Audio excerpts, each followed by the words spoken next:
Welcome to the Savage Worlds GM Podcast. I'm your host, Jared Savage Daddy Gunning.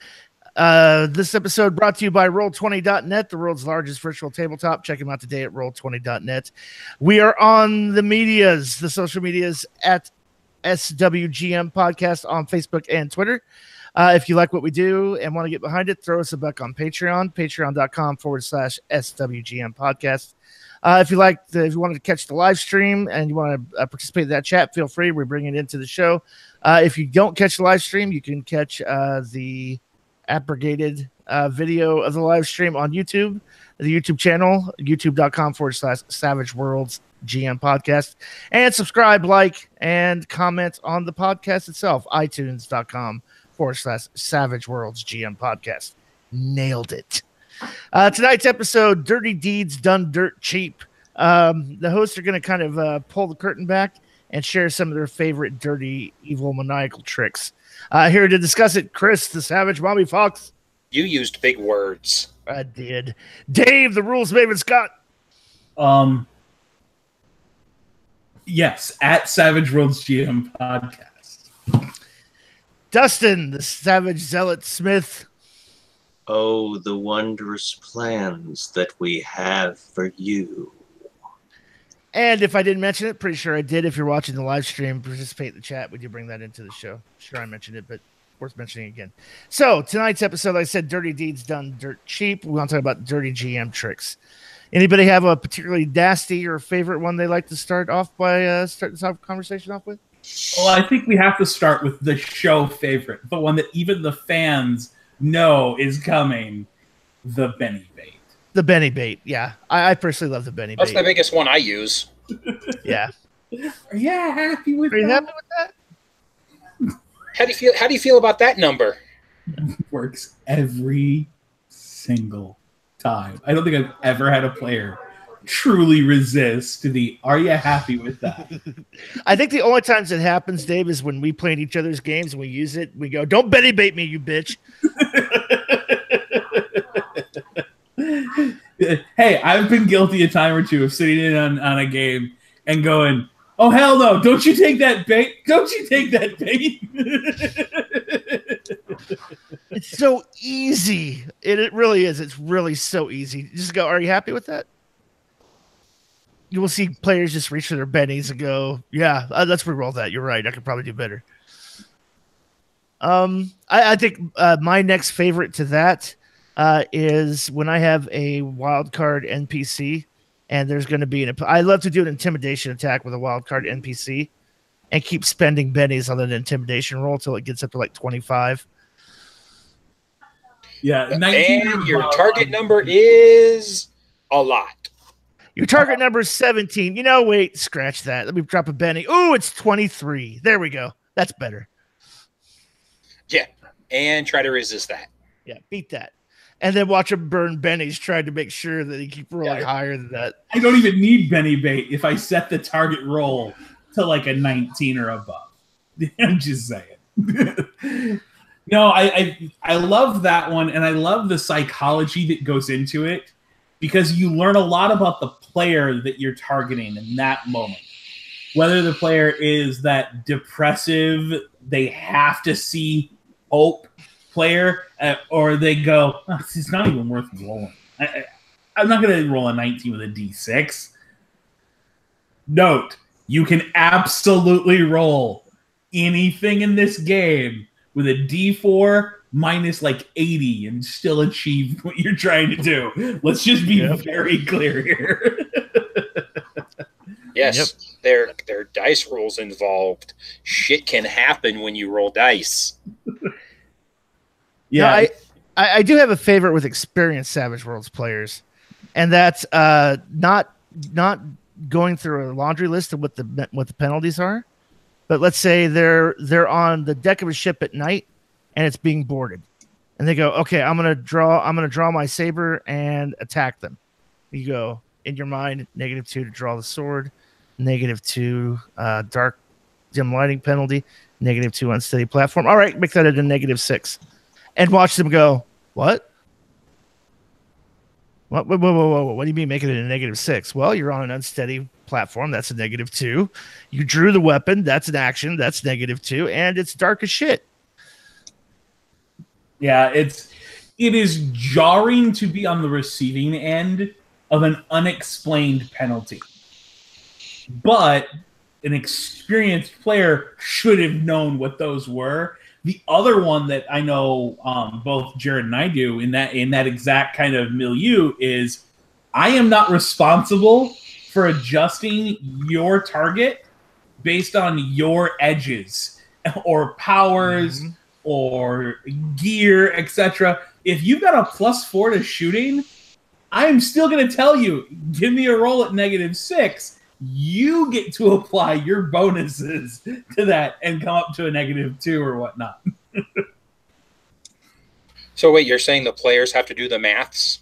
Oh, yeah. I tell players all the time when we start playing, especially if they're new to my table or my game, I tell them, hey, I'm not responsible for remembering your bonuses and penalties from edges or hindrances. That's on you.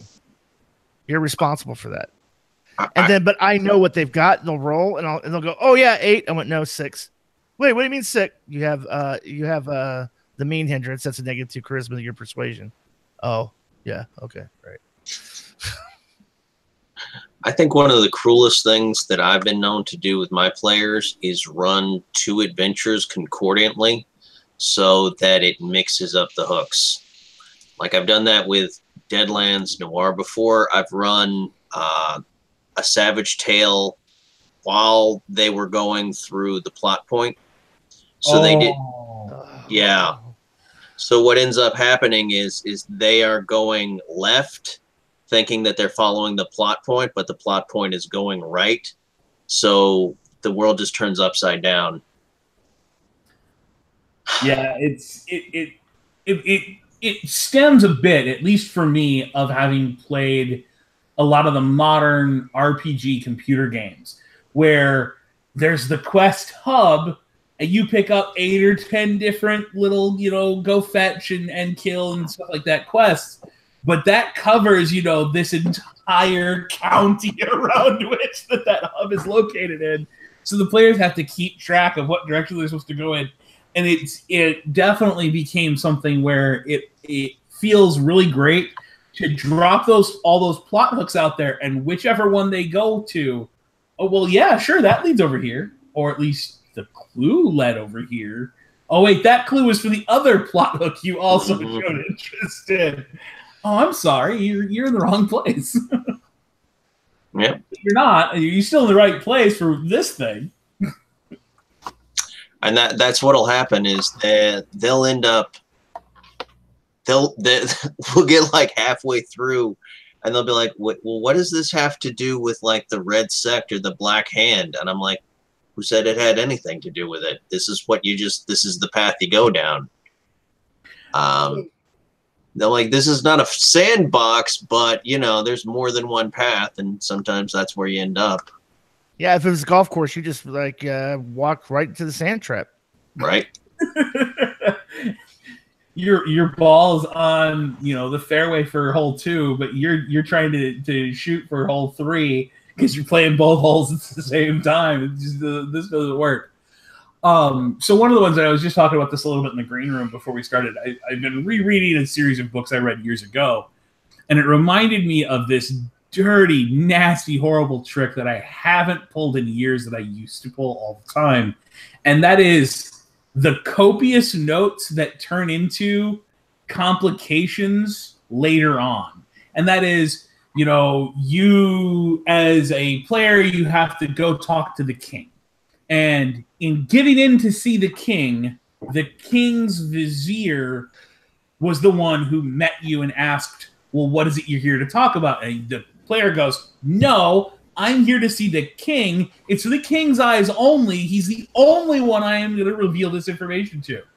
And then, 6 months later in-game time, suddenly the vizier has power over the players and remembers that slight. Because as a GM, I took a note that they had slighted the Grand Vizier. Or, the reverse being, the players go into this town and they save the townsfolk, and one of the local peasants is, sees this and they're like, oh, my heroes, and then years later shows up in the game as, a foot soldier in the king's army that the players end up working with and end up getting a bonus with that character.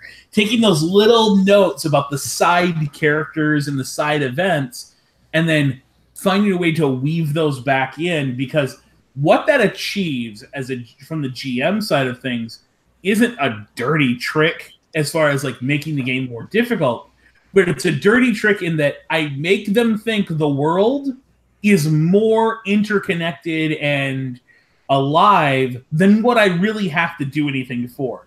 One little note, Grand Vizier was slighted, becomes this monster secondary plot hook, in an adventure, further down in the campaign, simply because I made that little note.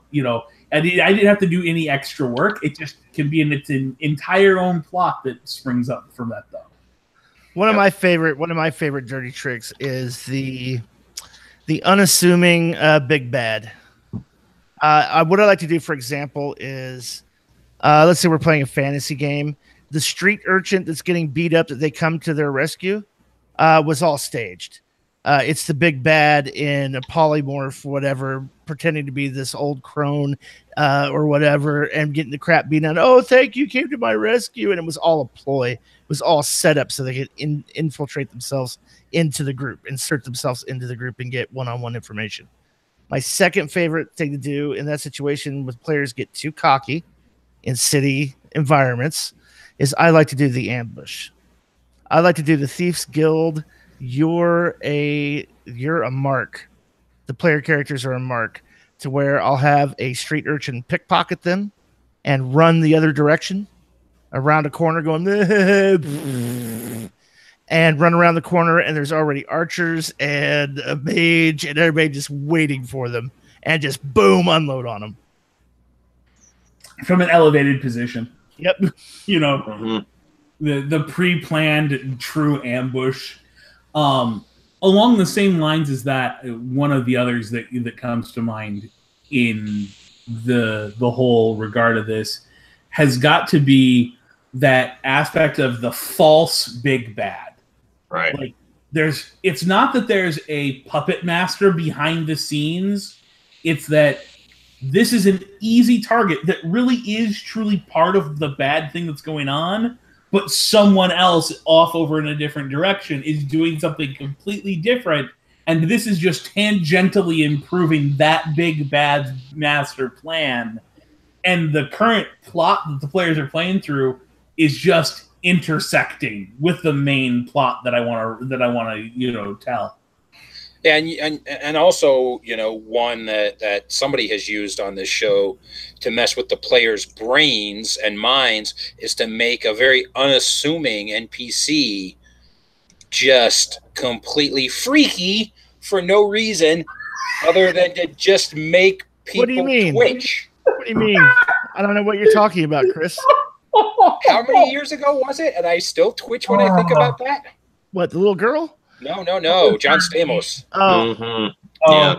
John Stamos is awesome when it's 1990 something and you're watching Full House, but then you watch it later on and you're like, this is the scariest thing I can think of in this moment. Yeah, when he's out mowing his grass in the middle of the zombie apocalypse and just waves at you. I'll give you credit. Right. That's a mean GM trick, because that obviously has still messed with me to this day. Well, it's what Dave and I are familiar with is the uncanny valley. It's the thing that doesn't belong and is out of place and just makes your skin crawl. Yeah, and you can right, but then it's so far away. Right. And you can use that as a little dirty trick to mess with your players. And I think that's kind of what you did in a way, because we were like, get out of there as fast as possible, get around the corner, don't let them see us anymore, blah, blah, blah, blah, blah. And we never found out any more about them. We never knew anything about them. It was just that initial out. And I think I told you guys after the campaign ended too, that character was not a bad guy. Right. Right. He was just he was a little insane, but he wasn't gonna murder anybody or do anything to the party. They could have stopped there and been fed and resupplied. That's what he was there for. But I just made it spooky. Right. And I didn't, and it's, you know what? It's one of those happy GM mistakes. I didn't realize at the time I was doing it how odd I made it. To where I was just like, no, it's just, this is like 1950s, Leave It to Beaver, lot, pink flamingos, white picket fence, nice, idyllic little house in the middle of the zombie wasteland. It's an oasis. I just tried to make it an oasis. I made it too creepy. And I didn't intentionally pick John Stamos as the token character, but in hindsight, yeah, I understand why everybody went, oh, no, hell no. Well, and I don't know if this was before kind of the before or after the tent revival church incident. Oh, it was after. I can't. And so if it was after, I think that maybe was part of it too, because of what happened there. Another dirty trick, I haven't really used it a lot, or I can't really come up with a good thing, but as a GM, a little bait and switch. For example, could be. Well, see, that's the thing is I don't have a good example, but I'm thinking as a dirty GM trick, a bait and switch could probably be really cool. Yeah, I think what you're getting at, Chris, if I'm hearing it right, is when, and this is what I was gonna bring up, is when you have a villain that doesn't know they're the villain, like by their motivations, they're the good guy, and the heroes are their friends. And you're going along like, this is my ally. I mean, they're a little weird. Okay, so maybe they're kind of shady, but this is okay.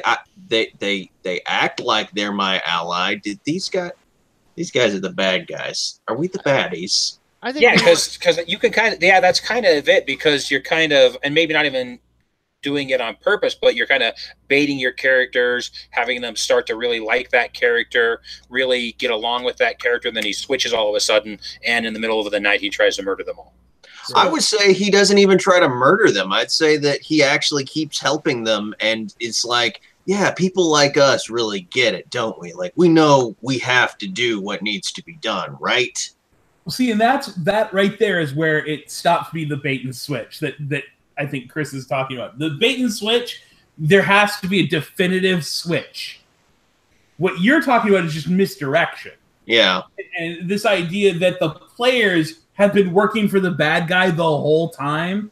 It's not that, as a GM, I'm so clever, I have this double agent that's convinced them of this, and then he suddenly bursts out to be the bad guy at the end. No, it's the players have genuinely been helping the bad guy's plan the entire time, believing in it, only to find out later on that it was all misdirection. The bait and switch is more, the defector or the traitor in the mix. Yeah. Here's a good example. Let's say that your characters have a bounty on their head, and this person that's not this NPC rescues them from a bounty hunter, only to find out that he's leading them across country to turn them in and turn them in for the bounty. Right.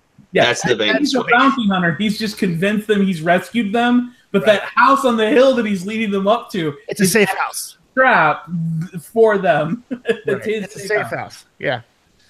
That's more the bait and switch that I think of. Now, to be fair, there are a couple other versions of the bait and switch that work great specifically in gaming. And it's things like here's the obvious thing the players should react to. The cat in the tree, the little old lady about to be hit by the bus, whatever you're, pick your poison. But what it really does is, while that's going on, right across the street's the important plot point. And they're going to miss this if they choose to do the obvious one. It's this art of, I've baited you with this, and then I've switched the importance of what's actually going on. Yeah, that's a good example. As a GM version of that. I like playing with cliches and then turning them on their ears. Like the big brawny guy who's a pacifist and will not fight you. Or the barkeep who's not, or the thief who's not greedy. The Robin Hood type archetype character, where if you just look at them and make a preconceived notion judgment, a prejudiced judgment cliche, like, oh, he's obviously going to kick our asses because he's the big brutal guy. And then you find out, oh no, he wouldn't hurt a fly. He's a gentle giant. Right. Always target the guy in the back in the robe first. Right. Here's my favorite dirty GM. Well, not my favorite, but one of my favorites. It's in my top 10. Is player characters decide to be cool to have a pet or a dependent NPC, and then do not tell me what's going on. Do not declare actions for that thing, that extra, when they're declaring their actions. And I will warn them like a 3-strike rule, like, hey, it's your job to tell me what your extra's doing on your action card.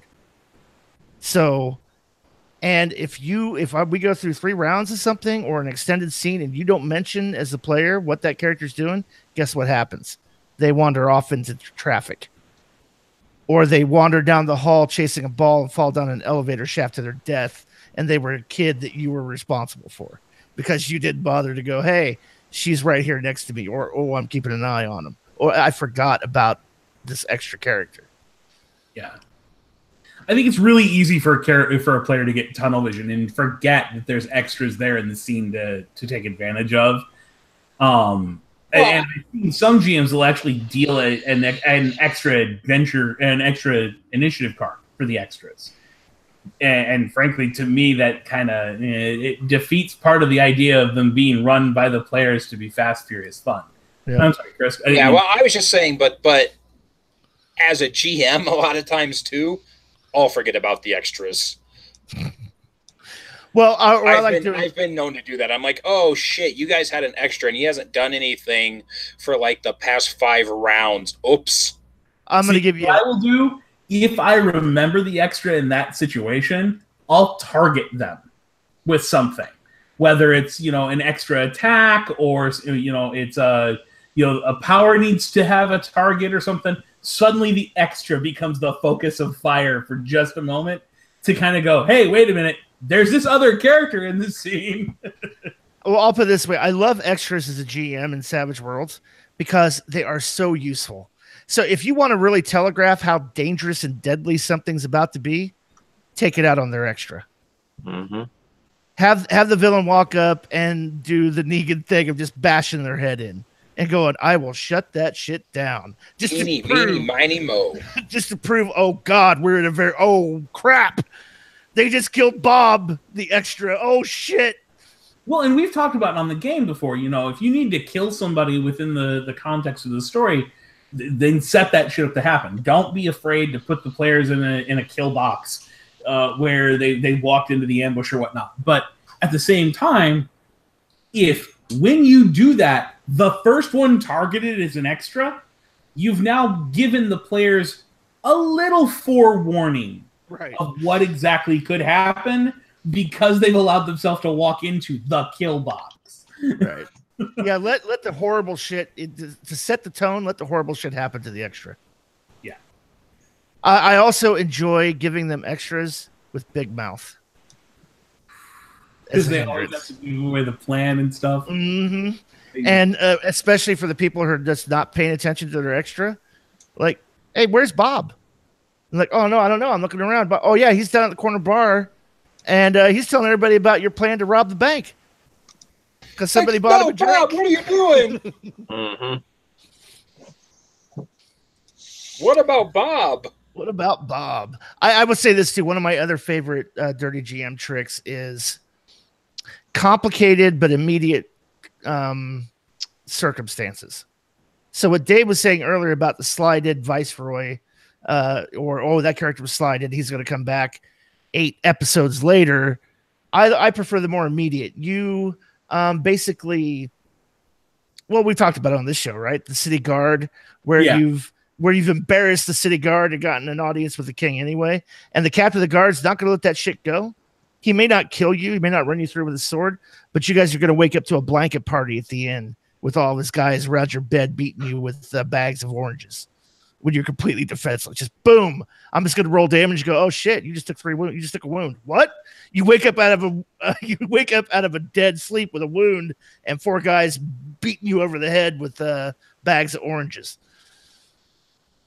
See, and I guess I avoid the immediate reprisal as being the default, mostly because I'm trying to let the players have that victory of whatever they did in that moment to get past that thing is still a victory. Now, that doesn't mean that I can't jot it down and have it come up later on. A great example of this is you get a player who gets a huge windfall in a game and gets all the money in the world. Maybe they picked up the noble edge, something along those lines. And then 6, 8, 10 sessions later, they're investigated. Where did all that money come from? Did you pay your taxes on all that money? And you make it a plot hook. You make it something that is directed to a single player, and it's not I'm going to dangle this hook out there and see who bites, but instead it's this is a plot hook you must deal with that's individual to a character. And by doing that, again, this is, I just jotted one little note in the margin, and I can target specific characters to give that player their moment in the sun. And like I said, this is something I haven't done well the last few years. It's something I used to do quite a bit better, and I have to get back to. I kind of fell out of practice of it. Yeah. I tend to go the route of actually having the character, instead of trying to sort of get that whole mustache twirly villain that wants to just make you think that they're evil and you have to follow them around or bend to their will. I get the character that's sort of neutral, but then offers the player a boon. Like, I throw something out there that they really want. And usually if a villain is more sociable and not some kind of like flat, one-dimensional, obvious bad guy, then it gets to the point where you'll actually see the players like, well, is this really a villain? I mean, if they're helping us and we're the good guys, that sort of moral gray area really just sort of messes them up. I enjoyed that as well, Dustin. It reminds me of, have you ever seen, there's a Johnny Depp movie. God, I can't remember the name of it. But essentially, somebody kidnaps his child. Nick of Time. Yeah, it is going to murder them unless he goes around committing all these horrendous crimes. Right. So he's doing all these evil, horrible things, but for a completely, in his mind, justified reason. Right. Those are the kind of bad guys I like to insert into games. Yeah, that's the thing. Like, for people who ever want to build a mystery has two stories. It has the story that everyone sees, the obvious story, and then it has the story of what's really happening. So if we as the audience didn't see what was happening to Nick in Nick of Time, it would just look like this guy flipped his lid and just started committing crimes and killing people. But like you said, Jared, because he's got somebody kidnapped, he's going to sort of change things up, you know? Right. See, and I think there's the interesting story there can really go both directions, whether that's the big bad is a Nick from Nick in Time, where the big bad has a bigger bad behind them that's holding them hostage in some way. Right. Or vice versa, the big bad gets something over on the players and puts them in a position where they really truly have no choice. They've got to do this thing. Whether it's, we'll blow up a planet if you don't, or whatnot. It doesn't really matter what the narrative you use to wrap that around to get your players to agree. You'll have to come up with something creative because players don't back down easy. Right. But once you come up with something, you could run an entire game where the players are trying to do the least harm possible while doing all these dastardly deeds for the big bad. Yeah, they just not too long ago, I think there were a couple of movies that came out along that premise where like these people were getting text messages that they had to go do all these horrible things. I don't even remember what it was called, but I know there's been a couple. I think one was was one called like Truth or Dare or something like that. And yeah, it was this whole thing where they were getting these text messages to go out and basically do all of these horrible things. I mean, at the end of the day, really, it's just putting your players in Sophie Choice moments. Yeah. And kind of the start of the current resurgence of that genre in film was Saw. Yeah. You can cut off your hand or die. You can sentence this other person to death or you're gonna die. That sort of thing. I wanna throw something out there for all of our Star Wars fans. Let's say for a minute that, just as a thought experiment, that the Emperor was really the good guy because another empire was going to invade from a different galaxy, and the Republic was too much of a bureaucracy to actually defend the people.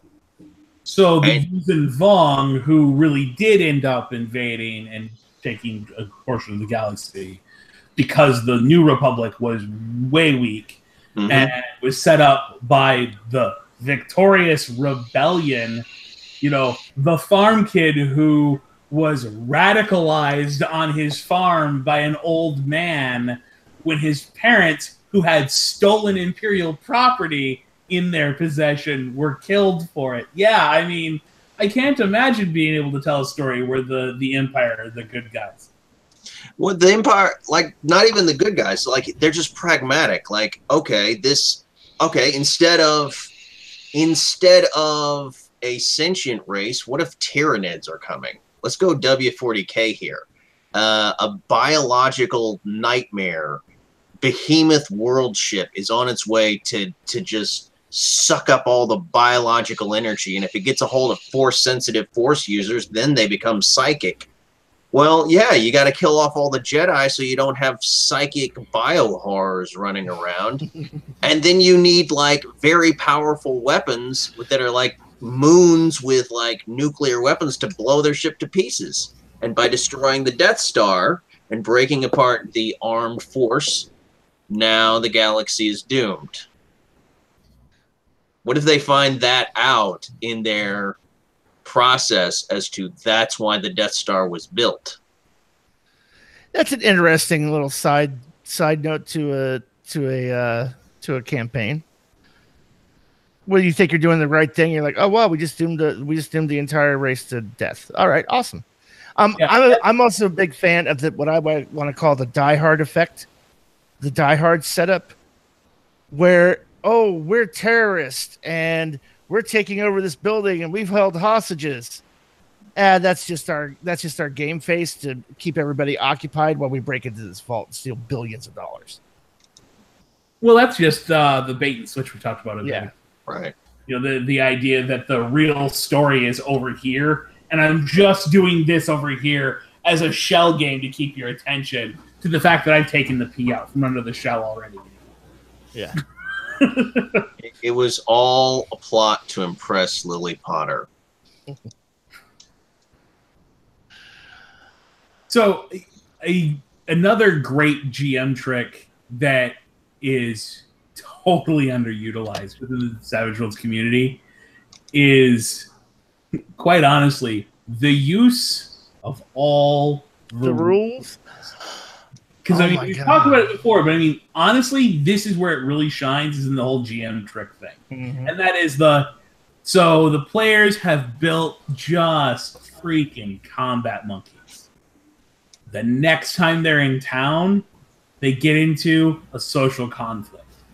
Just because that rule is there and you can use it. Or the whole, the players have entered into the cathedral, into the cathedral crypts, trying to find, the passage that leads down into the lower levels where, the young maiden they're trying to rescue, who they don't know is actually an evil sorceress, has gone.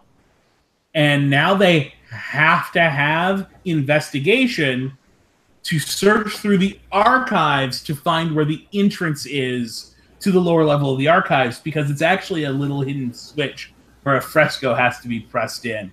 And if they didn't have the investigation skill to go through all the books in the archive, they can't find it. You know, you can do a lot of interesting stuff by just utilizing all the rules. And then when your players decide, well, I'll just dig a hole. Okay, well, give me a series of vigor rolls and, you know, knowledge, masonry, not to collapse the cathedral on your own head. Mm-hmm. As you dig through the foundation.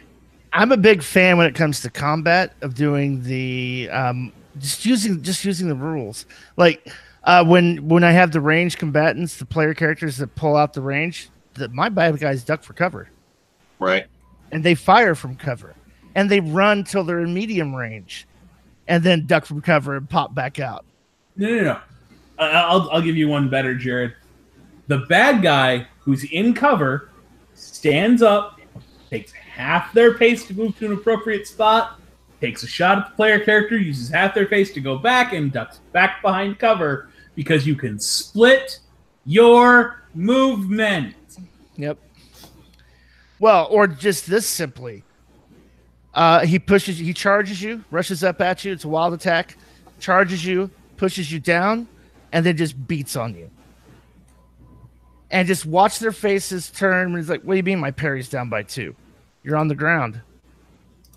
Oh, well, it's a strength roll. Yep. Oh, you know what? Guess what the GM can do too? I can re-roll that strength roll to push you down. Here's my Benny. Whomp. On a charge, +2. +2, or the acting character gets +2 to a strength check to push you down. So to push you down, I'm on a wild attack to push you down. Once I take out the penalties, I'm still at positives to push you down. Just saying, if you have players that are stuck in a combat mode of we're playing an attrition-based hit point game where I walk up toe-to-toe and we stand there and trade blows, if that's bothering you as a GM, go ahead and feel free to let the NPCs use all the rules, like smarts tricks, intimidation, running for cover, turning the lights out in a room, in a dark room. Like, all right, it's pitch black. Everything you're doing is at a -6. Go ahead, try to hit him. And then you have an opponent that has dark sight or dark vision, so they can see what's happening. NPGs? Yeah, and they're just going to turn the lights out and wail on you. Oh, you don't even need to. Yeah, you don't even need to go that far, Dustin. You have a bad guy run into a room that's completely darkened out, and all of his henchmen are along the walls with guns, waiting for the stupid motherfucker to turn on to use a flashlight. Yep. Or light a torch. Light a torch, boom. Oh, all my penalties are gone to hit you. Those are fun. That's not very nice. That seems like a dirty GM trick. Doesn't it? Using the rules? Oh, my God. You know, some of the worst monsters that you're going to face have burrow, because burrow is effectively the best way to get the drop from a monster. The drop every single attack. Mm-hmm. Here's a great one, too, that's really underutilized. It's the Terminator effect. You give them invulnerable with one weakness to something, or no weaknesses to something. Just one creature with invulnerable. Yep. Where they cannot be shaken or wounded by attacks. I would say give them the ability to be shaken, and then people are just constantly throwing bennies at it to hurt it, and you're like, okay, it's shaken. All right, it's still shaken. It's shaken again to get the wound. Nope, it's just shaken. Just shaken. Or either here's a real simple one too. Put them in a werewolf adventure where the entire town are werewolves. And there's a full moon coming. Mm-hmm. And, there's no silver anywhere in the town. Nowhere. There's no silverware. There's no silver coins. There's no silver doorknobs. No silver nothing. And see if they put 2 and 2 together. I love how you do that. It's like sometimes you can do that whole bit where the players will try to pay for things with silver, and the merchants will be like, no, we don't take that here. Yeah, we don't accept silver here. Well, that's odd. Mm-hmm. We only take copper and gold. Yeah, for those of you who don't know what we're talking about, if you take a look at the werewolf entry in the Savage Worlds Bestiary, werewolves are invulnerable to all attacks that do not come from silver. They can be shaken by damage, but they can only be wounded by silver. I gotta tell you, another fun one is to take a classic or traditional monster like a werewolf or a vampire, and it becomes obvious that they're a werewolf or a vampire, but through some twist of personality, they're the good guys.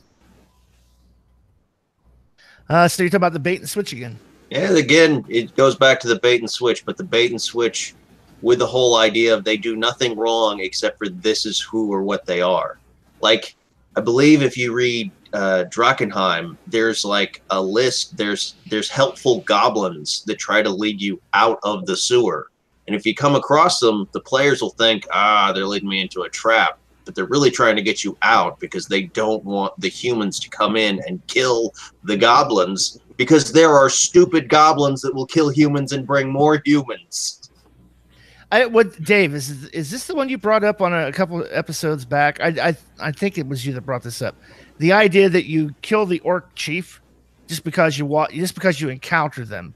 You kill the orc chief, the next thing you know, you're now the new bride. Oh no, that was Dustin. Okay. I was the one who had said, you come to the bandit in the middle of the road and you just slaughter them, only to find out that you just killed Robin Hood, and the local lord suddenly wants to hold a banquet in your honor, and everyone hates you. Hates you. I love that. I think that would be a great thing to do. I think there's a lot of different ways you can do the misdirection or bait and switch style thing. But I think, at least to me, one of the more interesting aspects is from the dirty GM trick side of that. What makes those dirty is when you have the players interact with something that when everything's revealed, they genuinely go, we should have saw that. Like, you really have to be able to walk that line between too much foreshadowing and just keeping them completely uninformed. So, if you have to give them the breadcrumbs, but don't give them giant crusts of bread, or else they're just going to see right through it.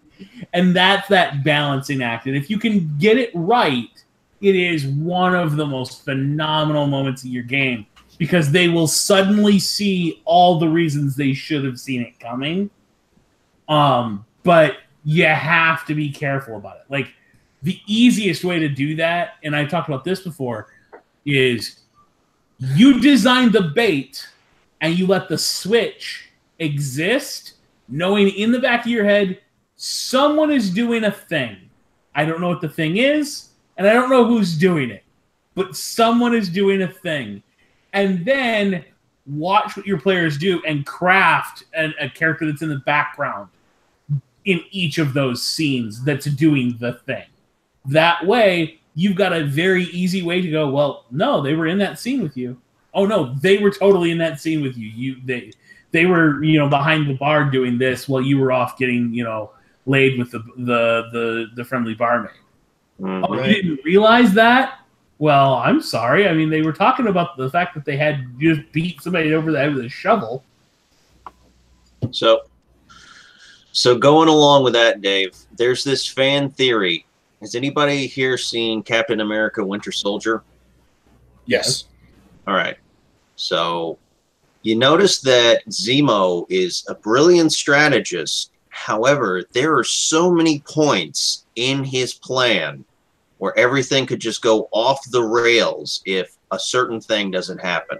Like, say, if a certain, if he doesn't hear a certain message because he doesn't get access to the room where the interview is happening, or if he doesn't get a certain file because he doesn't have a certain security clearance. But in every single instance, Sharon Carter opens up the comm, gives him the files, helps him sneak away. Literally, Baron Zemo's plot would not work without Sharon Carter helping Captain America every single time. Well, and I think the interesting aspect to something like that is you can do that two different ways. You can do the master tactician idea, which is either as a GM, you try to be clever enough to outwit your players, and you know you have a puppeteer and this is their puppet, and therefore all this stuff is going to happen, and the puppet is there to make sure it happens. You can do that.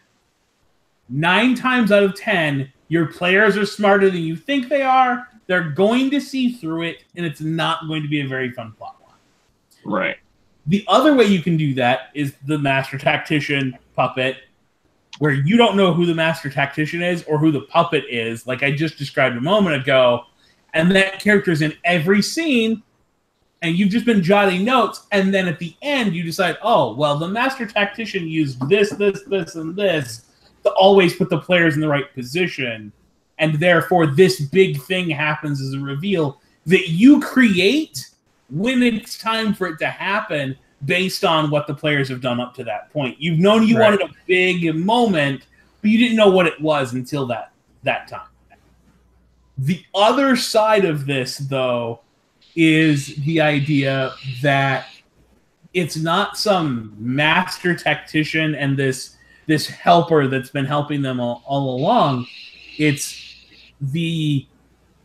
each of these different things turns out to have been a subplot that had the players turned off at any time and engaged with, makes a difference to the master plan, but the big bad is still the big bad with the same outcome. And what I mean by that is, let's say the players are in a coffee shop and you mentioned that on the TV there's a live news report. And if the players say, well, what's the news report? You know, or I turn and I listen to the news report, you can tell them it's a live news report from a bank that's being held up. If the players don't engage with that, you just write down on your pad, big bad robs bank. The players didn't stop it from happening, and now you've got the big bad robbed a bank. Then, you know, the next adventure. Well, what's the big bad going to do with all that money? Well, he's gonna buy a counterfeiting machine.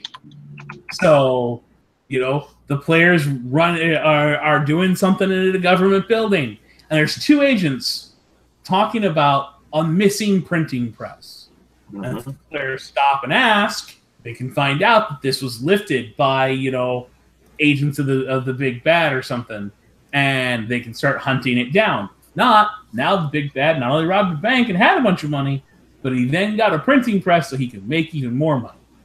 And you can start layering these things in that are unengaged plot hooks that become the basis for the building blocks for you to put together a new story that you weren't even going to tell, but that your players have decided you're going to tell, because that's the stuff they let the big bad get away with. Right. Right. I like when you introduce an NPC and you ask them to describe this NPC, and based off of what they give you, that person is just, it's automatic. So in terms of psychology, any external idea that's externally introduced will be treated as a sort of psychological virus. Every NPC they're going to come across is going to be met with total suspicion. But when you have your players create their own NPC, it's created from within.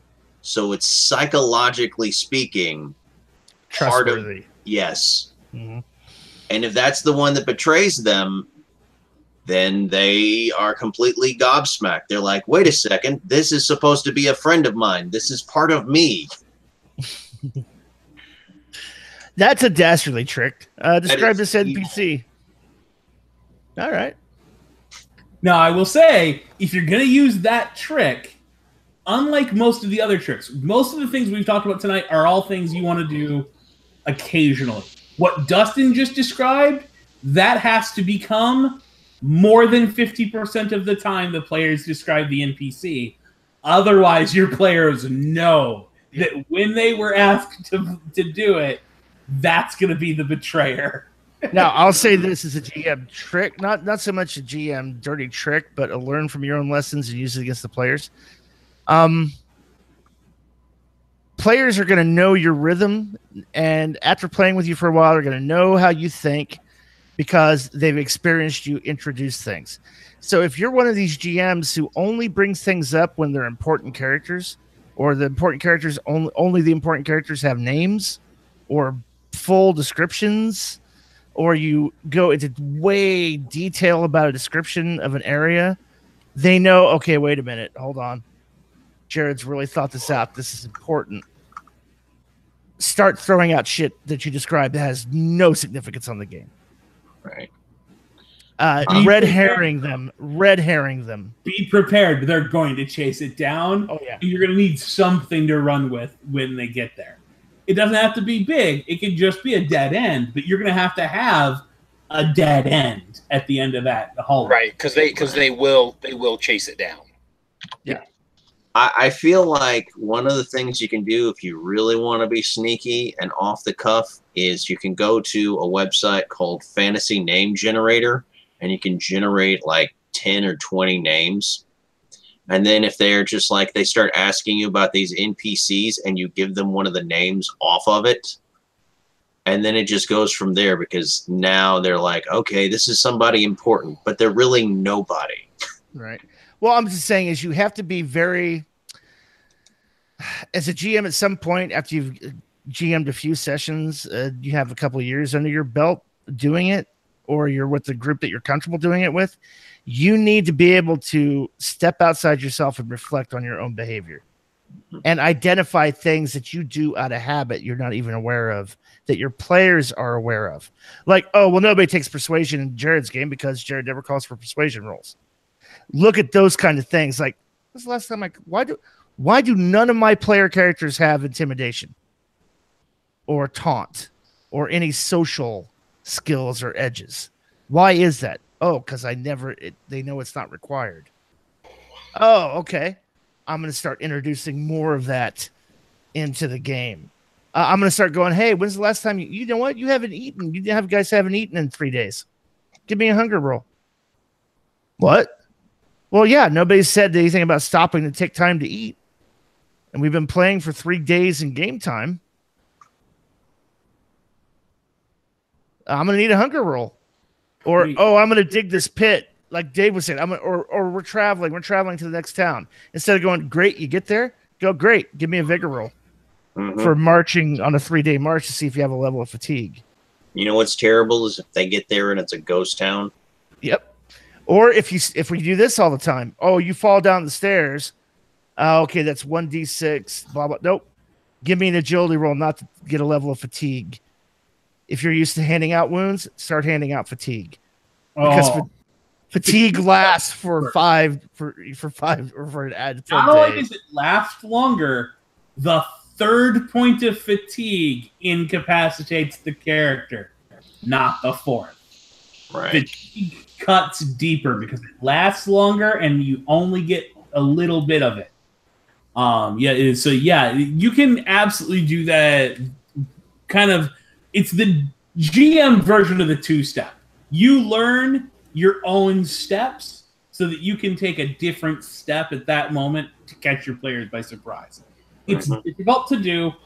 That's one of those more advanced techniques, and it goes into a topic that will probably end up a show topic that I know Dustin brought up, and it's the idea of being able to, properly record your games, whether that's a tape player in the middle of the table, a YouTube video of it, whether it's just taking copious notes of the different things, so that you can look back on it later and not just remember the high points of what happened in the story and whatnot, but actually look at, like, when did you use those rules and when did you not?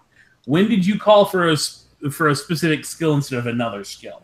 things like that, because once you notice your own habits, they're a lot easier to confront than if you don't have any way of noticing them. If you're trying to just be cognizant of it, it's a lot harder than if you just record it and then listen to it back or something. Right.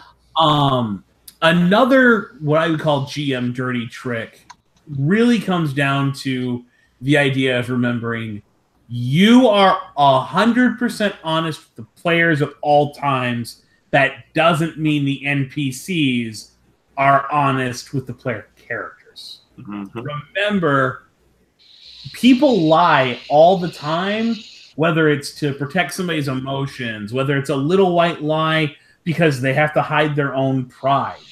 You know, oh, no, there's no thieves in the area. Why? Well, the guy just had his pocket picked the week before, and he can't admit that there's thieves that work the docks.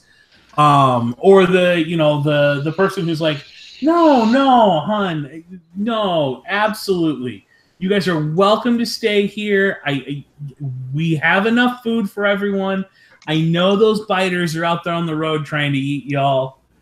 We absolutely can take in another mouth to feed. While in the background, they are complaining to everyone they live with. Jesus Christ, one more person. And they don't fucking do a goddamn thing. I hate these people. Mm-hmm. You know, that little white lie because it's the appropriate manners to do it. It's not right to say. NPCs should lie very often.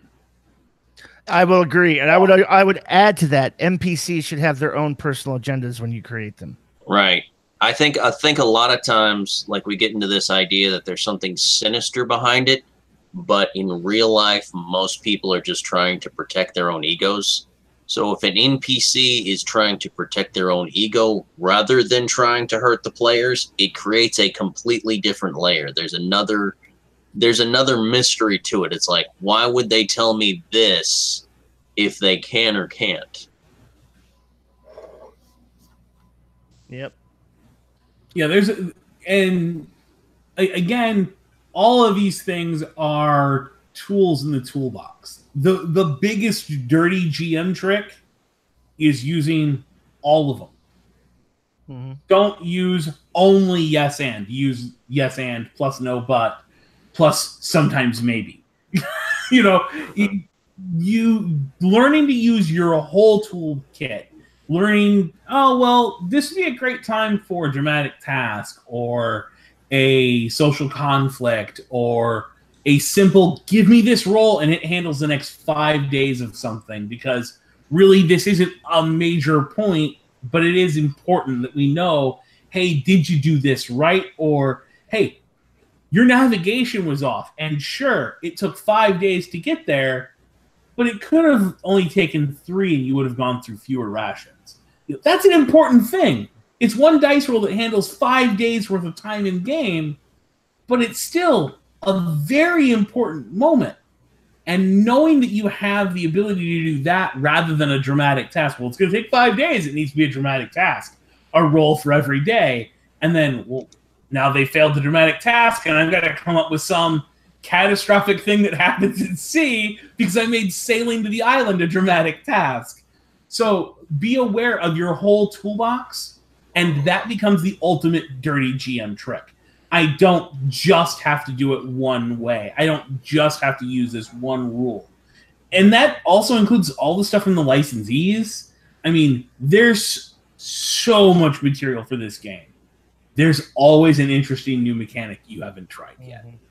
And I would say too, look for the opportunities to do interesting things that are based on what's happening in the story. Like, for example, I can't believe I'm going to do it, but Indiana Jones and the Temple of Doom. The whole thing where they're meeting the small village, and they go inside and they hand them the leaf with what looks like basically dung on it as a meal, and he's eating it. And the female lead is, "Ooh, I'm not eating that." And he leans over and goes, "Shut up and eat it. This is more food than these people have all month. You're disrespecting them.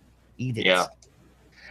That is a moment for a GM to go, are you going to eat it and not disrespect them, or are you going to disrespect them and not eat it? And if they go, oh God, I'll eat it. Great. Give me a vigor roll against nausea. Yeah. As you choke it down. And a -2 because it's particularly nasty and swarming with flies, and you're pretty sure you're going to get dysentery if you swallow it. Or they go, I don't care, I'm not eating it. You go, okay, great. I'm going to need a persuasion roll to convince them that you're not trying to offend them. One of the interesting things is if you go to a foreign country, there will be people that are starving, and as a peace offering, they will offer you food. And even if you are benevolently trying to get them to eat it because you've already eaten, you have to eat it so that you don't offend them.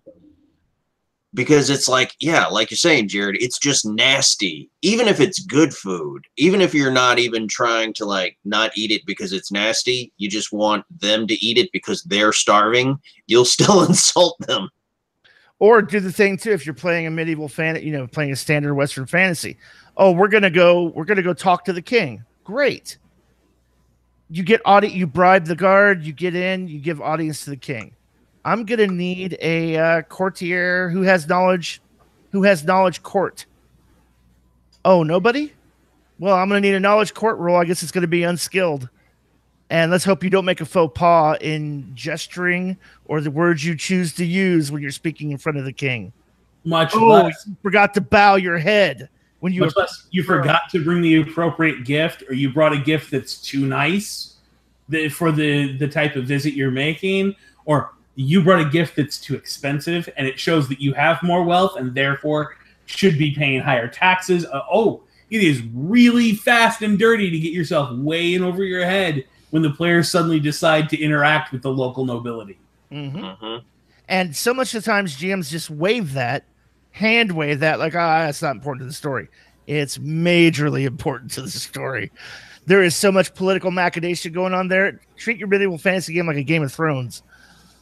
Right. There is a lot of shit going on and a lot of maneuvering.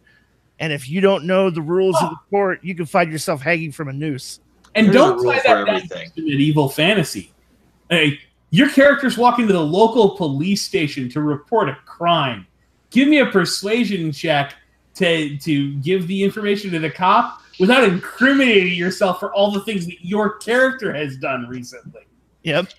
I love that line. Like the cops will be like, now, how did you come by this information? So what were you doing at the time? So you witnessed this man get shot and stabbed in this back alley. And what were you doing in that neighborhood? I have here that you live across town. Right. Yeah, don't seem like the type to keep time with that kind of riffraff. Come on. Yeah, I mean, you can even do that in like a mafia game. Mm-hmm. You run that mafia game like the Game of Thrones, because if you think about it, it's kind of the same thing. Mm-hmm. Yeah. You're gonna meet with the Don and try to convince him to get out on your enemy. Better hope you don't offend him, because if you offend him, you're gonna be swimming with the fishes wearing some concrete shoes. Right. Yeah. Joey Q-Balls is gonna escort you out of the building into some concrete shoes, and he's gonna toss you off of a pier, all because you showed up to the Don and you didn't bow your head properly. You didn't show up at his daughter's wedding like you were supposed to. Whatever the case may be. Right.